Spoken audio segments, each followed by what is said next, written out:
Hello guys, good evening to all of you. Once again, welcome back on my YouTube channel Learn with Concept by Ashna Sharma. Now it's me signing in. I hope आप सभी अच्छे होंगे और अच्छे से पढ़ाई कर रहे होंगे और अच्छे से पढ़िए मेरे साथ लर्न विद कॉन्सेप्ट पे। और पर डे आपको एक वीडियो मेरी जाता है तो आप उस वीडियो को ज़रूर देखिए। वीडियो को देखकर अच्छा लगे, हेल्पफुल लगे तो लाइक कीजिए, सब्सक्राइब कीजिए चैनल को, लाइक कीजिए, शेयर कीजिए।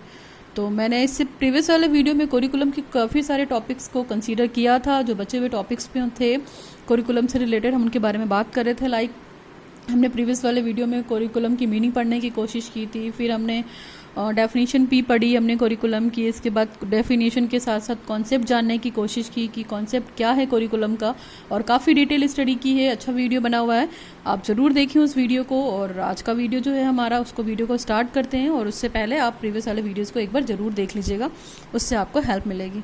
चलिए, आज का जो टॉपिक है वो है स्कोप ऑफ कोरिकुलम, यानी कि कहीं ना कहीं एरिया ऑफ कोरिकुलम भी आप इसको बोल सकते हैं और पाठ्यक्रम का क्षेत्र भी बोल सकते हैं। तो स्कोप क्या होता है, पहले तो आप ये बताइए।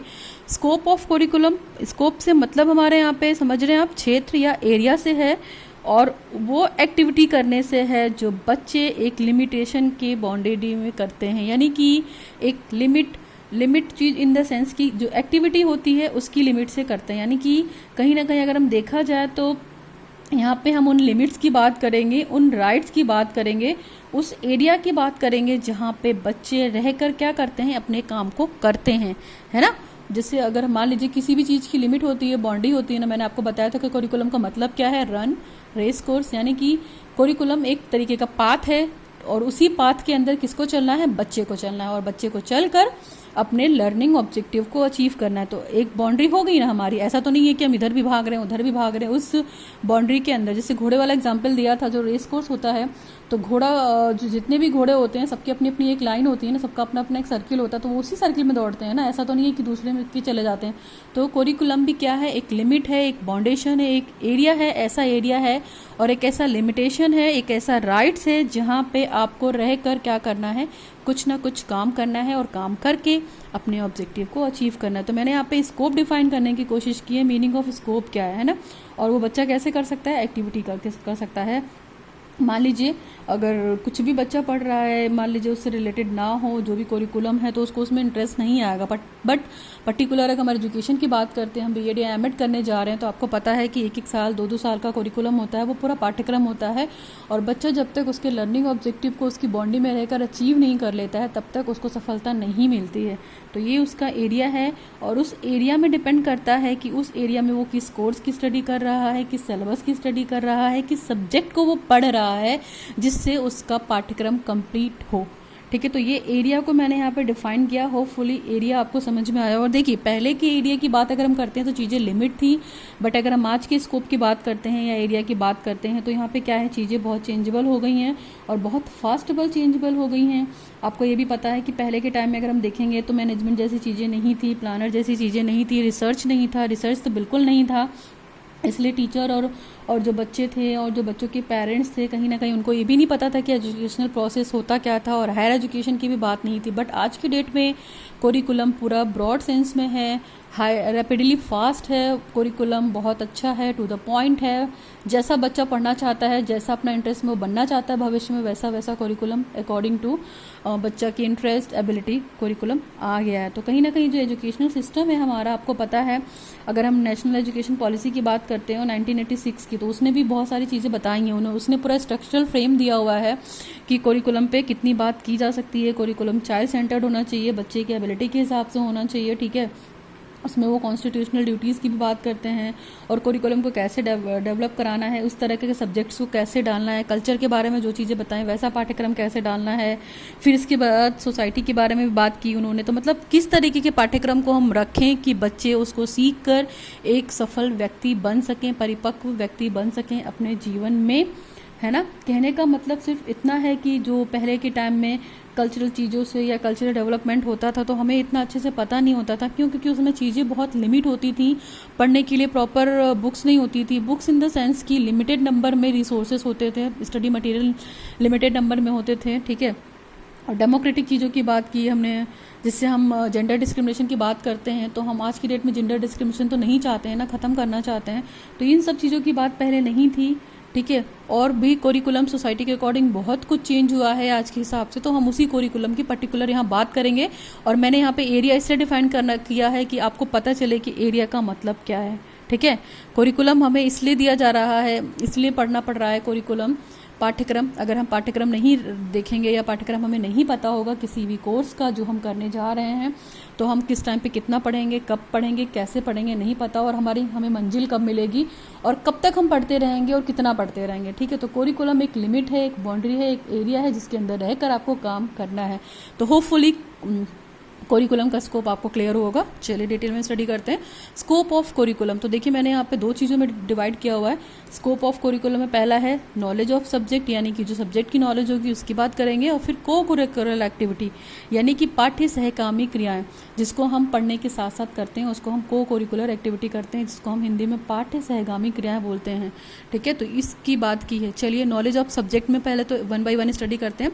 सबसे पहला है नॉलेज ऑफ सब्जेक्ट, तो किन किन सब्जेक्ट्स की नॉलेज होनी चाहिए। लैंग्वेज में देखिए, लैंग्वेज यानी भाषा में हिंदी, लोकल लैंग्वेज और इंग्लिश, इतनी नॉलेज तो आपको ज़रूर होनी चाहिए। हिंदी हमारी मदर टंग है, आपको आनी ही चाहिए। लोकल लैंग्वेज यानी कि जिस रीजनल एरिया से आप बिलोंग करते हैं वहाँ की लैंग्वेज होनी चाहिए, यानी कि local language in the sense कि अगर आप किसी नॉन हिंदी स्टेट में रह रहे हैं तो वहाँ की जो लोकल लैंग्वेज होगी, लाइक तमिल, उड़िया और जो भी लैंग्वेज बोली जाती है, ठीक है, तो उसके हिसाब से वो लोकल लैंग्वेज होगी, ठीक है। बाकी इंग्लिश भी होगी और इंग्लिश भी ज़रूरी है, ठीक है। नेक्स्ट हमारा है सोशल साइंस यानी कि सामाजिक विज्ञान, तो इसमें क्या होना चाहिए, स्कोप ऑफ ज्योग्राफी यानी कि ज्योग्राफी का क्या क्षेत्र है वो पता होना चाहिए। हिस्ट्री पढ़नी है हमें, इकोनॉमिक्स पढ़नी है, सिविक्स पढ़नी है, यानी कि अगर हम एसएसटी ले रहे हैं, सोशल साइंस ले रहे हैं, तो ज्योग्राफी का स्कोप पता होना चाहिए, हिस्ट्री पता होना चाहिए, इकोनॉमिक्स पता होना चाहिए और सिविक्स और मैथमेटिक्स। तो मैथमेटिक्स भी बहुत ज़रूरी है डेली लाइफ की एक्टिविटी के लिए और आज के हिसाब से तो बहुत ज़रूरी है।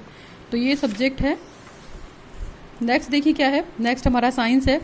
तो आपको पता है मैथ पढ़ने के साथ साथ हम साइंस भी पढ़ेंगे, और अगर दोनों में से कोई भी एक एब्सेंट होगा तो दोनों, एक तरीके से देखा जाए तो मैथ और साइंस का कोरिलेशन होता है, ठीक है। दोनों सब्जेक्ट एक दूसरे के साथ चलते हैं और दोनों में से कोई भी एक नहीं आता है, हमारी वीकनेस होती है तो वो सब्जेक्ट भी हमारा कमज़ोर हो जाता है। तो साइंस में देखिए हम क्या पढ़ते हैं, फिजिक्स, केमिस्ट्री एंड बायोलॉजी, ये क्या है, ब्रांचेस हैं साइंस की, और हम यहाँ पे फिजिक्स भी पढ़ेंगे, केमिस्ट्री भी पढ़ेंगे, बायो भी पढ़ेंगे। नेक्स्ट हमारा है कॉमर्स, कॉमर्स भी सब्जेक्ट में इंक्लूड हो गया है।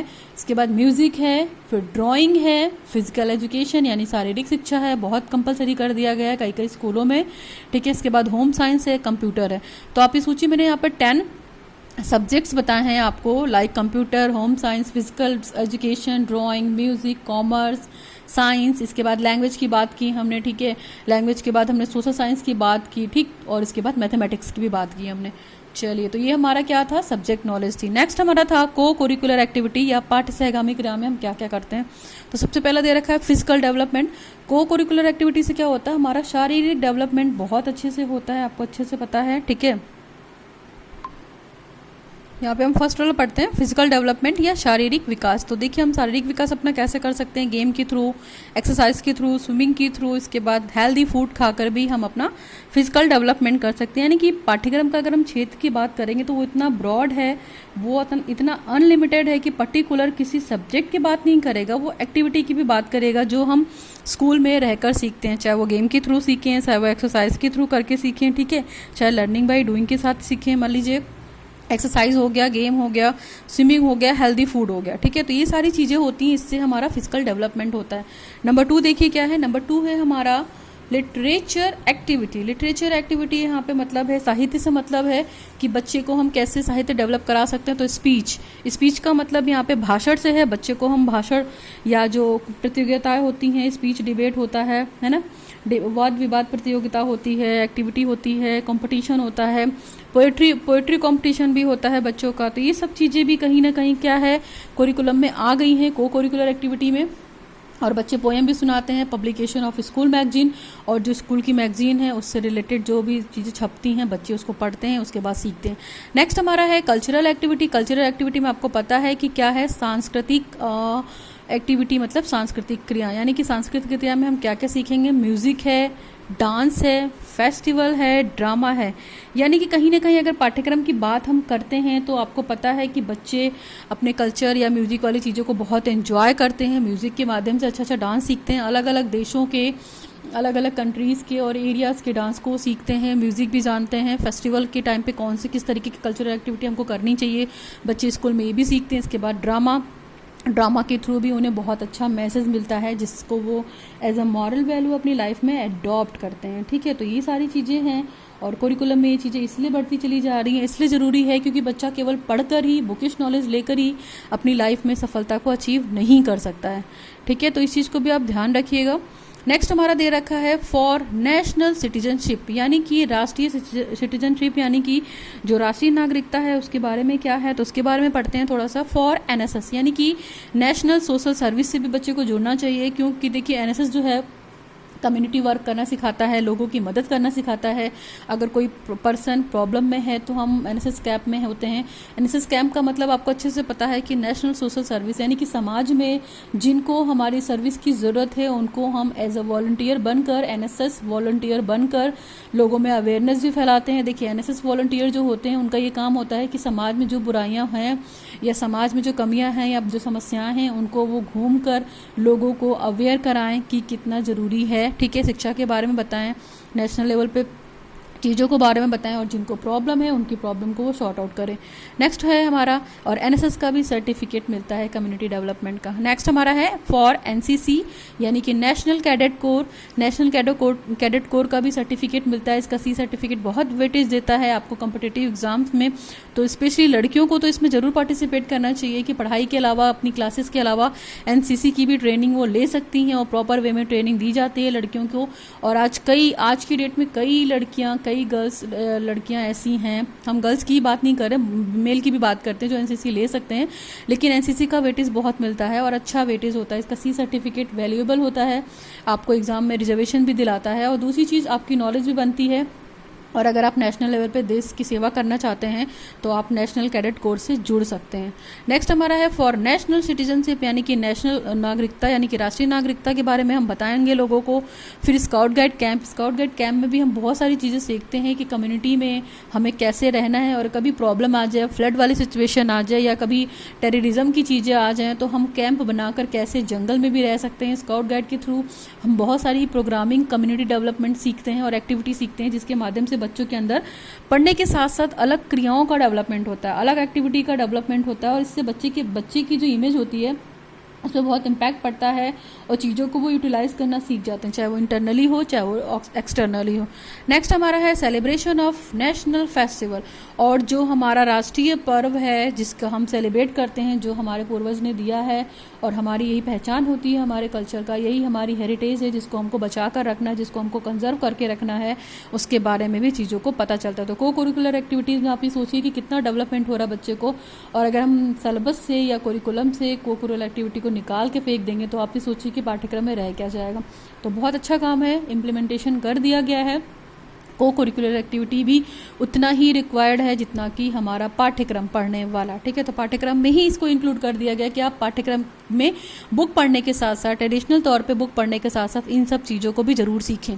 नेक्स्ट हमारा है social activities awareness about the social issues. देखिए सोशल एक्टिविटीज़ अवेयरनेस का काम सबसे अच्छा एनएसएस वॉलंटियर करते हैं। वो लोगों को जाकर घर घर जाकर, अभी कोरोना के कंडीशन में ही वाइल लॉकडाउन जब था चीज़ें, तो कुछ लोगों को राशन नहीं मिल पा रहा था, कुछ लोगों को मास्क नहीं मिल पा रहा था, कुछ लोग बीमार थे, तो एनएसएस वॉलंटियर अपने कॉलेज के हिसाब से या एरिया के हिसाब से जो भी वो बनते हैं, कॉलेज कोशिश करता है कि अपने एनएसएस वॉलंटियर के मदद द्वारा अवेयरनेस प्रोग्राम चलाए, अवेयरनेस कैंप चलाए, जिससे लोगों को जानकारी भी मिले और लोगों को वो हेल्प भी करें। ठीक है, इसमें बच्चे बहुत इंटरेस्ट लेते हैं और बाकायदा इसका एक सर्टिफिकेट भी मिलता है। To avoid the being over wellness by be to the enforced और कोरिकुलम प्लानिंग। देखिए कोशिश की जाती है कि कुछ भी बच्चों पे ज़बरदस्ती ना लादा जाए जब भी हम पाठ्यक्रम बनाएं, है ना। उन चीज़ों को अवॉइड करें जो बच्चे पढ़ने में इंटरेस्टेड ना हो, और दूसरी चीज़ जो अननेसेसरी चीज़ें हों उनको पाठ्यक्रम में ना रखें। Okay, now we come to the next हमारा है to help assess student readiness for and the receptions to a particular curriculum। देखिए बच्चों को हेल्प करता है पाठ्यक्रम। अगर अच्छा पाठ्यक्रम हुआ तो आपको पता है बच्चे उससे बहुत हेल्पफुल लेंगे, बच्चे उससे पर्टिकुलर पाठ्यक्रम को पढ़ने में इंटरेस्टेड भी दिखाएंगे और अपने आप को कहीं ना कहीं वो डायनामिक भी शो करेंगे। तो अगर एक अच्छा पाठ्यक्रम है, डायनामिक पाठ्यक्रम है, तो बच्चे क्या करेंगे, कहीं ना कहीं कंस्ट्रक्शन के फॉर्म में आ जाएंगे, और जो टीचर है वो भी बच्चों को अच्छे से कंडक्ट करेगा, और जो बच्चे हैं कहीं ना कहीं जो पाठ्यक्रम बनेगा उसकी एक्टिविटी को करने में वो इन्वॉल्व रहेंगे। और दूसरी चीज़, टाइम के साथ साथ वो अपनी नीड्स को भी चेंज करेंगे, सोसाइटी के अकॉर्डिंग अपने आप को चेंज करने की कोशिश करेंगे, यानी कि जैसी सोसाइटी बनती चली जा रही है उसके हिसाब से वो भी बनते चले जाएंगे। और करिकुलम में देखिए डिमांड परिवर्तन यानी कि चेंजेस की डिमांड इसलिए भी ज़रूरी है कि देखिए अगर हम सोसाइटी के हिसाब से आगे नहीं चलेंगे तो हम अपने आप को बहुत पीछे पाएंगे और हम किसी भी तरीके से तरक्की नहीं कर सकते हैं। जैसे आज की डेट में कुछ टीचर्स ऐसे होते हैं, टेक इट अदरवाइज लेने की ज़रूरत नहीं है, I am just giving a example. कुछ टीचर्स ऐसे हैं जो कंप्यूटर या टेक्निकल नॉलेज से बहुत पीछे भागते हैं, लेकिन वो आनी ही चाहिए। अगर आपको नहीं आएगी तो आप अपने बच्चे को कैसे सिखाएंगे? तो वो आज की डेट की डिमांड है। और देखिए क्या आज की डेट में जूम ऐप पे सबने क्लास लेना नहीं सीख लिया है। जिनको नहीं भी आता था वो भी अनम्यूट का बटन, म्यूट का बटन, शेयरिंग, स्क्रीन शेयरिंग, ये सारी चीज़ें वो क्या जान गए हैं। तो कहीं ना कहीं प्रॉफिट है ना इन सब चीज़ों को कि हम एक जगह बैठ कर दुनिया भर के लोगों से कनेक्टेड हैं। तो ये भी क्या है, टेक्नोलॉजी है, ये भी इसकी अच्छी डिमांड है। नेक्स्ट हमारा set of paper performance objective. देखिए पेपर परफॉर्मेंस ऑब्जेक्टिव का मतलब होता है कि बच्चे को पर्टिकुलर प्रोग्रेसिव डेवलपमेंट होना चाहिए, यानी कि बच्चे का time to time development observe करना चाहिए, पाठ्यक्रम देखना चाहिए कि इसको चेंज करके बच्चे के बिहेव पे क्या चेंज हुआ है, उसने क्या क्या सीखा है और उसके लर्निंग ऑब्जेक्टिव कहाँ तक पहुँचे और किस हद तक अचीव कर लिया है। और देखिए जो करिकुलम है हमारा उसमें डाइवर्सिटी भी होनी चाहिए। आज की सोसाइटी के हिसाब से अगर हम बात करते हैं तो डाइवर्सिटी जरूर होनी चाहिए करिकुलम में, यानी कि बोरिंग सा पाठ्यक्रम नहीं होना चाहिए। पाठ्यक्रम एक स्कूल से दूसरे स्कूल तक और एक विद्यार्थी से दूसरे विद्यार्थी तक पहुंचता है, और आपको पता है अगर वो अलग अलग नहीं होगा तो लोग एक दूसरे के जैसे ही बनेंगे, उनसे डिफरेंसेस नहीं रखेंगे। यानी कि हम अगर आपस में एक दूसरे से डिफरेंट हैं तो हमारा करिकुलम भी स्कूल टू स्कूल या पर्सन टू पर्सन, इसके अलावा college to college, university to university vary करना चाहिए। ठीक है, तो ये भी पाठ्यक्रम की बहुत बड़ी नीड है। और देखिए अगर हम करिकुलम में चेंजेस करेंगे तो बच्चे अपनी नीड को और आगे बढ़ाएंगे कि हमें इससे और बेटर पढ़ने की ज़रूरत है, और विद्यार्थी अपने आप को इम्प्रूव भी करेगा, उसका बिहेव भी सुधरेगा। और जो डाइवर्सिटी की बात की हमने कि इंडिविजुअल डिफरेंसेस है तो इंडिविजुअल पाठ्यक्रम भी होना चाहिए, बिल्कुल होना चाहिए, और इसकी ज़रूरत भी है। देखिए अगर हम नेचुरली बात करेंगे तो हर बच्चा हर तरीके से नहीं सोच सकता ना, हमारे आपस में विचार मैच नहीं करते हैं, हमारे आपस में थॉट मैच नहीं करते हैं, तो कहीं ना कहीं इसके लिए डिफरेंट काइंड ऑफ पाठ्यक्रम जरूरी है। लाइक कोई डॉक्टर बनना चाहता है तो वो जाहिर सी बात है कि वो बायो वाली चीज़ें पढ़ेगा, कोई इंजीनियर बनना चाहता है तो वो बीटेक वाली चीज़ें पढ़ेगा, लाइक मैथ्स पढ़ेगा, साइंस पढ़ेगा, फिजिक्स पढ़ेगा। तो ये है इंडिविजुअल डिफरेंसेस, और पाठ्यक्रम भी इन्हीं के अकॉर्डिंग होना चाहिए। नेक्स्ट हमारा है to help the collaborate with families and the other teachers to make sure the student are having a coherent meaningful experiences with learning. देखिए पाठ्यक्रम बच्चों को और फैमिली को और टीचर्स को और लोगों को एक साथ जोड़ने की कोशिश करे, ऐसा पाठ्यक्रम होना चाहिए। और मीनिंगफुल एक्सपीरियंसेस होना चाहिए जो भी हम सीख रहे हैं, यानी कि हम ये भी बोल सकते हैं कि पाठ्यक्रम सोसाइटी के बीच में, आपकी फैमिली के बीच में और इंडिविजुअल के बीच में क्या करे, कहीं ना कहीं बैलेंस बनाने का काम करे। उससे बैलेंस से क्या होगा, हमारा खुद का डेवलपमेंट होगा। और हम कहीं ना कहीं अगर हम बात करें तो जो विद्यार्थी हैं वो आपको पता है कि सबसे अटैच होते हैं, एंगेज होते हैं सोसाइटी में भी, स्कूल में भी, अपनी फैमिली से भी, अपनी कम्युनिटी से। तो वो एक दूसरे से के साथ कोऑपरेशन करना भी सीख जाएंगे, एक दूसरे की हेल्प करना भी सीख जाएंगे। और प्लस अगर उनका मान लीजिए डेवलपमेंट टाइम के साथ अच्छा हो रहा है तो उनकी पर्सनालिटी भी बहुत इफेक्टिव हो जाएगी, और अपने पर्सनालिटी को डेवलप करने के लिए वो चीज़ों को एक्सपीरियंस करेंगे, एक्सपीरियंस करके सोसाइटी में उस चीज़ को लाएंगे, उसको अप्लाई करने की कोशिश करेंगे कि नहीं ये चीज़ गलत हो रही है, इसको नहीं होना चाहिए, ये चीज़ बेटर है हमारी कम्युनिटी के लिए, हमारी सोसाइटी के लिए, तो हमें ये करना चाहिए। तो ये भी कहीं ना कहीं करिकुलम इन्वॉल्वमेंट है इसमें, और कोऑर्डिनेशन जरूर बैठाना चाहिए करिकुलम के बीच में, फैमिली के बीच में और टीचर्स के बीच में, और एज वेल एज सोसाइटी के बीच में। ठीक है, और अगर हम साइंस की बात करते हैं तो आपको तो पता ही है कि आज की डेट में अगर हम साइंस की, टेक्निक्स की और रिसर्च की बात नहीं करेंगे तो हमारी सोसाइटी तो सोचिए डेवलप करेगी ही नहीं करेगी, और कहीं ना कहीं हमारा जो पाठ्यक्रम है या जो हमारा करिकुलम है वो क्या हो जाएगा, बहुत डल हो जाएगा। इसलिए करिकुलम को रिकंस्ट्रक्ट करने की बहुत ज़रूरत है, रिसर्च करने की बहुत ज़रूरत है। सोसाइटी में जो मतलब मान लीजिए जो कंपटीशन वगैरह हम कराते हैं तो उसमें वो चीज़ें बहुत फास्ट फॉरवर्ड होनी चाहिए, डेवलपमेंट काफ़ी अच्छा होना चाहिए, अदरवाइज हम अदर देश की कंपैरिजन में हम बहुत पीछे रह जाएंगे अगर करिकुलम को